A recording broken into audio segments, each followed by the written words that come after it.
This is Darius from therabbitpad.com, and in this video, I'm going to show you how you can apply a formula to an entire column in Google Sheets.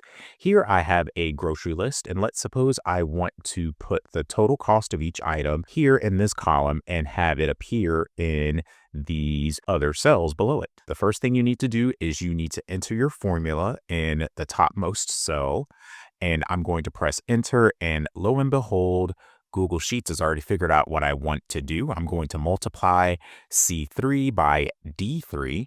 And if you are satisfied with Google's suggestion, just press the tab key. Once that formula is there, if you do not get a box that appears offering to autofill the rest of the cell, what you can do is bring your cursor over here to this dot until it turns into a plus sign, click on it, and drag it down to the bottommost cell.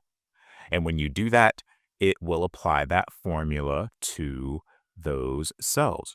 The only downside of using this is if you've already formatted your columns, it might mess up your borders or whatever fancy formatting you may have. So you'll just need to reset that. And I'll do that real quick. In addition to that, you can also use a keyboard formula. And what you do there is you click on the cell with the formula, and then you drag your mouse to where you want that formula to end. And then you select Control D or Command D. And that same thing will happen where it will fill that formula into the cells below the original cell. And once again, it will mess up any borders that you may have.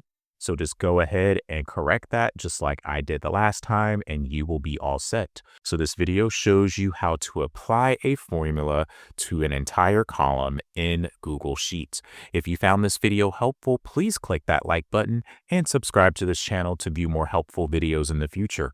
Also, please be sure to visit my website at therabbitpad.com.